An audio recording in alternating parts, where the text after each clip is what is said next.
It was supposed to be the happiest night of the year.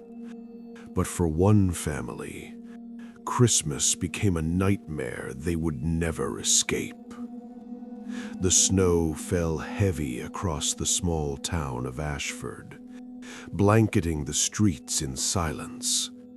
Houses glowed with warm lights, laughter spilled from living rooms, and the faint sound of carols drifted through the air. But inside one particular home, tucked at the edge of the woods, something was wrong. The Parker family had gathered for Christmas Eve. Parents, children, grandparents, all together under one roof. The fire crackled, gifts were stacked beneath the tree, and the smell of roasted ham filled the air. Yet, despite the warmth, there was a tension, a feeling that someone or something was watching. It began with the knocking. At first faint, a soft tap against the frosted window. The youngest child, Emily, whispered, "Mom, someone's outside." Her mother brushed it off. "It's just the wind, sweetheart." But the knocking grew louder, more deliberate, more human. The father, Daniel, stepped outside to check. The snow crunched beneath his boots. The yard was empty. The woods beyond were dark, endless. Then he saw it. Footprints, bare feet in the snow, leading from the woods straight to their window. Daniel's heart pounded. He followed the prints a few steps, but they vanished into the tree line. He turned back quickly, locking the door behind him. Inside, the family tried to laugh it off, but the mood had shifted. The joy of Christmas had curdled into unease. Hours passed, midnight approached. The children were tucked into bed, while the adults sat around the fire. That's when the power cut out. The house plunged into darkness.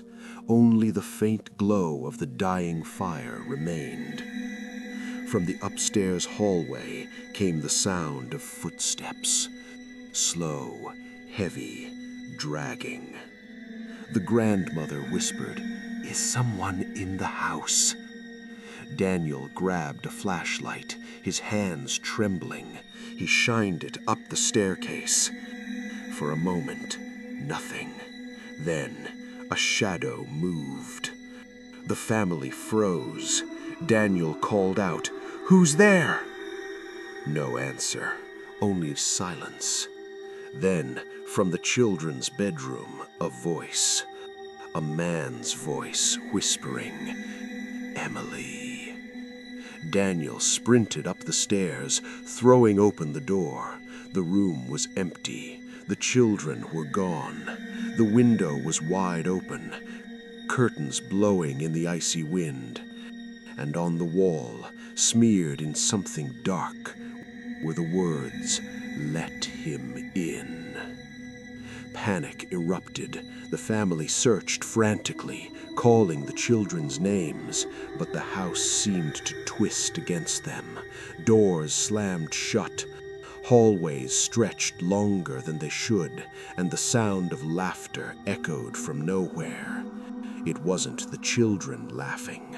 It was deeper, older, cruel.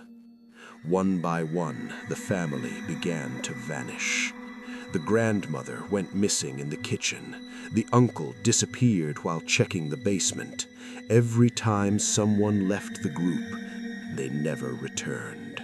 And always the same message appeared on the walls. "Let him in." By 2 a.m., only Daniel and his wife remained. They barricaded themselves in the living room, clutching the fireplace poker as their only weapon. The house was silent.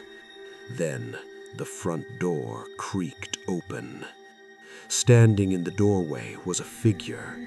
Tall, thin, dressed in tattered red, a face hidden beneath a cracked porcelain mask. In one hand he held a sack. It dripped with something wet. In the other, a candy cane sharpened to a blade. The figure stepped inside. Daniel shouted, "What do you want?" The figure tilted his head, slowly, deliberately. Then, in a voice that sounded like 1,000 whispers layered together, he said, "I want to come home." The fire roared suddenly, illuminating the room. And in that moment, Daniel saw what was inside the sack. The children, silent, eyes wide open, their mouths sewn shut with red thread. Daniel lunged forward, swinging the poker, but the figure moved impossibly fast, vanishing into the shadows, reappearing behind him. The wife screamed. The figure whispered again, "Let me in." What happened next, no one knows for certain. Neighbors reported hearing screams that lasted until dawn. When police arrived, the house was empty. The family was gone. Only the tree remained, its ornaments replaced with something horrific. Teeth, eyes, fingers, hung carefully like decorations. And under the tree, a single gift box. Inside was a note, written in crimson ink. "Every Christmas, another family, until the world lets me in." To this day, the Parker house remains abandoned. Locals say if you walk past on Christmas Eve, you'll hear the knocking. You'll see the footprints in the snow. And if you're foolish enough to look through the window, you'll see him, waiting, smiling, and whispering the same words that doomed the Parkers, "Let me in." This is not just a story, this is a warning, because every year another family disappears, and every year the legend grows stronger. So when you hear the knocking this Christmas, do not open the door, because once you let him in, you will never leave.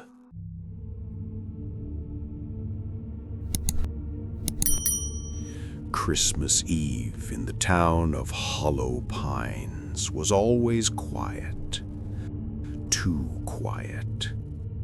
Snow blanketed the streets, muffling every sound, and the only movement came from the occasional flicker of Christmas lights strung across porches. Families gathered indoors, safe and warm, never suspecting that something ancient walked among them. Inside one particular home, the Miller family was finishing dessert. The parents, David and Claire, sat with their 2 teenage daughters, Emily and Sarah. They laughed, shared stories, and tried to keep the holiday spirit alive despite the biting cold outside. Then came the sound. At first, it was faint, a low hum drifting through the walls.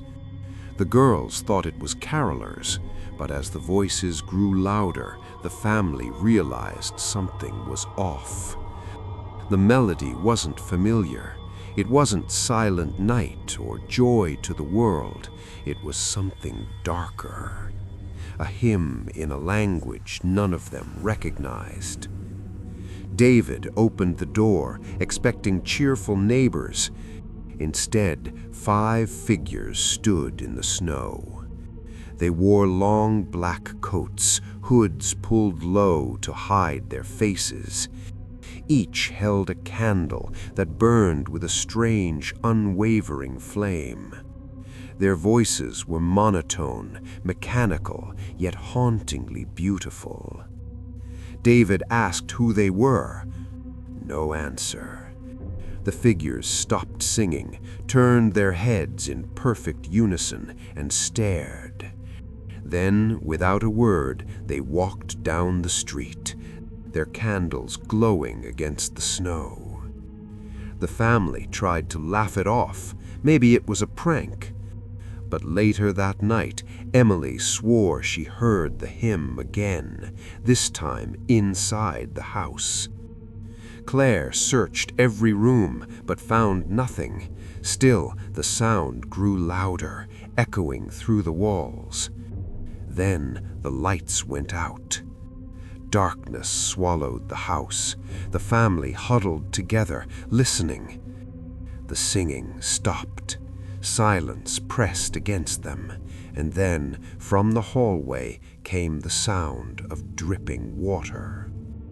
David grabbed a flashlight, shining it toward the noise.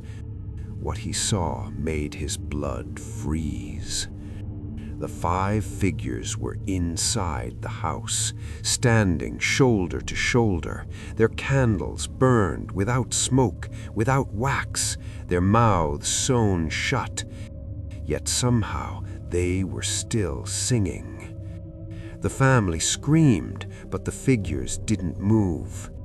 Instead, one of them raised a hand and pointed toward the Christmas tree. Beneath it was a new gift, a music box wrapped in black paper. David opened it, his hands trembling. Inside was a music box. When he wound it, the same hymn began to play. The figures turned, walked toward the door, and vanished into the night. The family thought it was over, but it wasn't. The next night, Christmas Day, the Millers tried to carry on. They opened presents, cooked dinner, and pretended everything was normal. But the music box sat beneath the tree, humming softly, even though no one touched it. At midnight, Sarah awoke to the sound of footsteps outside her window. She peeked through the curtains. The carolers were back, standing in the snow, watching. She screamed, awakening the family. David ran outside, but the carolers were gone. Only footprints remained, leading to the woods at the edge of town.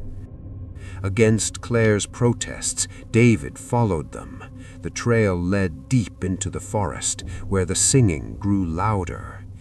He found a clearing. In the center stood a massive pine tree, decorated not with ornaments, but with photographs. Dozens of families, all from hollow pines. And at the base of the massive pine tree, dozens of black-wrapped boxes. David turned to run, but the carolers surrounded him. Their candles burned brighter, illuminating their grotesque faces.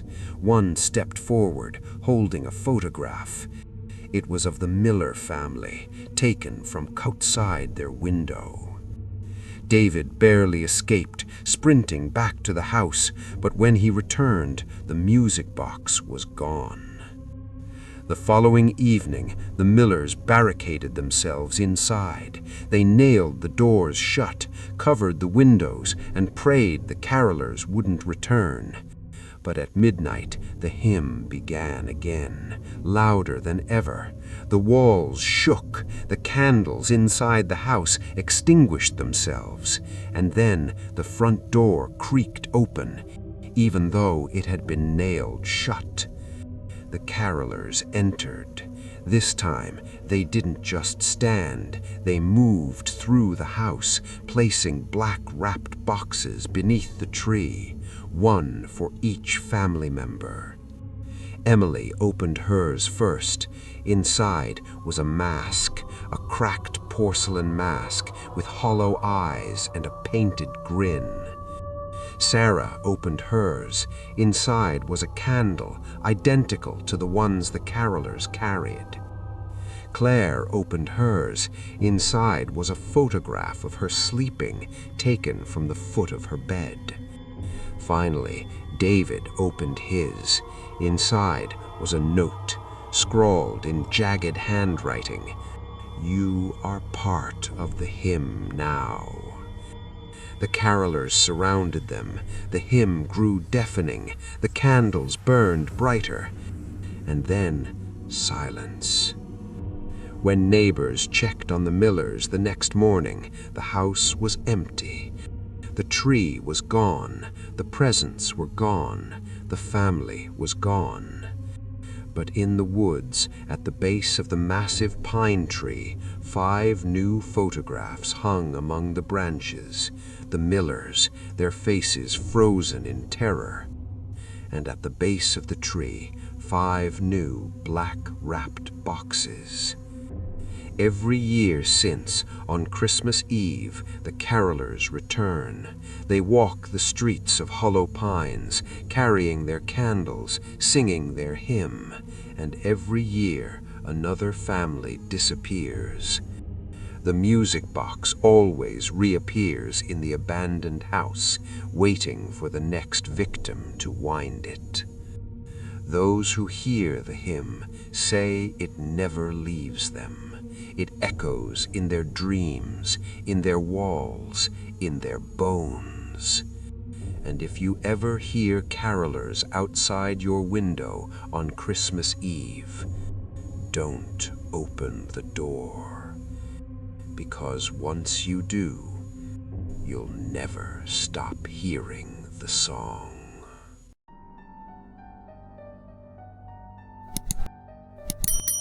Every December, families looked forward to the warmth of the holidays, the lights, the laughter, the gifts. But for one family, the season became a nightmare. It began with something small, a box wrapped neatly in red paper, tied with a silver ribbon. Sitting on their porch one cold December night. At first, they thought it was a mistake, a delivery left at the wrong address, but when they checked the label, there was no name, no sender, just a single word written in black ink: Merry. They brought it inside. The children were excited, the parents cautious. Inside was a simple wooden ornament, hand-carved, shaped like a star. Harmless, even thoughtful. The next night, another box appeared. This time wrapped in green paper. Inside was a pair of knitted mittens, child-sized. And then, every night leading up to Christmas, another gift. At first, the family laughed about it. Neighbors joked that maybe they had a secret admirer or a generous stranger spreading holiday cheer. The children began to look forward to the mysterious presents, rushing to the porch each morning. But the parents, they grew uneasy because the gifts became stranger. One night, the box contained a snow globe. Inside, instead of a cheerful winter scene, was a tiny replica of their own house. Every detail was exact. The porch, the windows, even the crooked fence post in the yard. Another night, the box held a photograph, a picture of their living room, taken from the corner of the room at night while they slept on the couch. That was when the laughter stopped. The father installed cameras, motion sensors. He stayed awake, waiting to catch whoever was leaving the gifts. But every morning, without fail, another box appeared. The cameras never showed anyone, no figure approaching, no car pulling up, just emptiness. One frame, the porch was bare. The next, the box was there. The children began to cry when they saw the gifts. The mother begged her husband to call the police. He did. Officers came, examined the boxes, searched the neighborhood. They found nothing. And then came Christmas Eve. That night, the family gathered in the living room, tense and silent. The children clung to their mother. The father sat near the door, clutching a baseball bat. When midnight came, they heard it. A faint sound, wrapping paper crinkling, a soft thud on the porch. The father rushed outside. The porch was empty, just the box. This one was larger, wrapped in black paper, tied with a red ribbon. He carried it inside. His hands shook as he tore the paper away. Inside was a smaller box, and inside that, another, layer after layer, until finally, at the very center, was a single object. A key. Their front door key. The mother screamed. The father dropped the box. The children cried. Because the only way someone could have left that key was if they had already been inside. The father ran to the door, checking the locks. The mother grabbed the children, pulling them close. And then, from upstairs, they heard footsteps, slow, heavy, moving across the floor above them. The father shouted, charging up the stairs. The mother begged him not to go. But when he reached the hallway, it was empty. Every room was silent until he opened the closet. Inside, hanging neatly on the rack, were their coats, their shoes, their belongings, and tucked between them, a single wrapped box. He opened it with trembling hands. Inside was a note, written in jagged handwriting. "Thank you for letting me stay. I'll see you again next Christmas." The police searched the house from top to bottom. They found no one, no signs of forced entry, no fingerprints.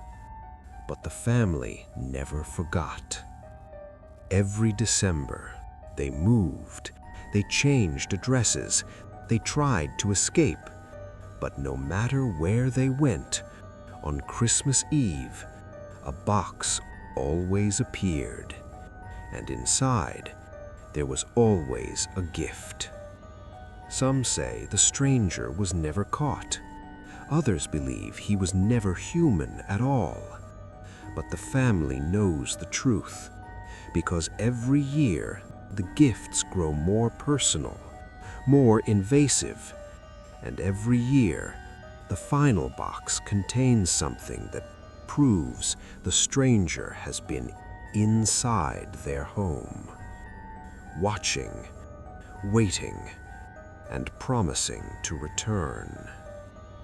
So if you ever find a gift on your porch this holiday season, wrapped neatly with no sender, think twice before you open it. Because sometimes the gift isn't meant to bring joy. Sometimes it's meant to remind you that you're never truly alone.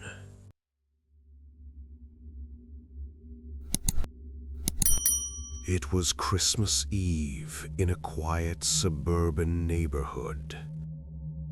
The snow had settled like a blanket over the lawns, muffling every sound except the faint jingling of wind chimes and the occasional crunch of boots on icy pavement. Inside the Miller household, the family was winding down for the night. The kids had gone to bed, Stockings hung neatly by the fireplace, and the parents, David and Claire, were enjoying the rare silence. That silence was broken by the sudden sound of cheerful voices outside. A group of carolers stood at their front door, bundled in scarves and coats, holding candles that flickered against the dark. Their voices rang out in perfect harmony. Silent night, holy night. David smiled politely, nudging Claire. We should at least listen. It's Christmas. The carolers sang beautifully, their faces glowing in the candlelight. But when the song ended, they didn't leave. Instead, they began another and another. At first, it was charming, a wholesome tradition, but after the fourth song, Claire whispered, "Shouldn't they move on?" David opened the door, thanked them warmly, and said, "Merry Christmas, we appreciate it." The carolers smiled, but they did not move. Their leader, a tall man with unnervingly bright eyes, simply said, "We're not finished yet." The songs continued, but slowly, subtly, the lyrics began to change. What started as joy to the world twisted into something else. The words bent, warped, until the melody carried phrases that didn't belong. Joy to the world, the end has come. Let every heart prepare the grave. Claire's face went pale. "David, did you hear that?" The children stirred upstairs, awakened by the voices. David tried again. "All right, thank you, that's enough." But the carolers only smiled wider. Their teeth gleamed in the candlelight. And then they began to chant. The cheerful rhythm dissolved into a low, droning hum. The voices layered over each other, creating a sound that was not music, not human. It was a ritual. The candles flickered violently, though there was no wind. Shadows stretched unnaturally across the porch, reaching into the house. Claire slammed the door shut, locking it. But the voices did not stop. They grew louder. The children cried upstairs. David called the police, his hands shaking, but the line was filled with static. A distorted version of the carolers' chant bled through the receiver. "We will not leave until we are invited in." Hours passed. The family huddled inside, listening as the carolers' voices shifted between hymns and guttural chants. Neighbors peeked out from their windows, but none came to help. Some even stepped outside, drawn toward the sound, joining the group without hesitation. The carolers multiplied. By midnight, dozens stood outside the Miller home, their voices rising in unison. The sound was unbearable. Like 1,000 voices pressed against the walls, vibrating through the floorboards. Claire whispered, "It feels like they're inside already." At 2 a.m., the chanting stopped. Silence. David crept to the window. The carolers stood perfectly still, their faces turned toward the house, and then, in one voice, they spoke, "Let us in." The children screamed upstairs. David shouted back, "No!" The carolers smiled, their candles extinguished all at once. Darkness swallowed the porch, and in that silence, the front door unlocked itself. The family rushed to hold it shut, but the door swung open effortlessly. The carolers stepped inside, one by one, their boots leaving no trace in the snow. Their leader raised his hand, and the chanting resumed inside the house now, vibrating through the walls, rattling the ornaments, shaking the very air. The children were dragged from their rooms, their screams drowned beneath the voices. Claire begged, sobbing, "What do you want?" The leader leaned close, whispering words that chilled her blood. "We want to stay." The Miller house was never seen the same again. Neighbors reported that the light stayed on for days, flickering at odd hours. The carolers were never seen leaving, and when curious passers-by walked too close, they swore they could hear faint singing from inside, not Christmas carols, but low, endless chanting, the kind that makes your stomach twist, the kind that makes you run. And every Christmas Eve since, in that quiet suburban neighborhood, a new family has heard the knock at their door. A cheerful group of carolers, smiling, holding candles. They sing beautifully, but they never leave. Some say the carolers are not people at all. Some say they are a ritual, a curse, a tradition that feeds on families who open their doors. But one thing is certain. If you hear singing outside your home this Christmas Eve, do not answer the door, because once they start, they will never stop. Thank you for watching this video. If you enjoyed it, don't forget to like, comment, and share. Make sure to subscribe to the channel and press the bell icon so you never miss an update.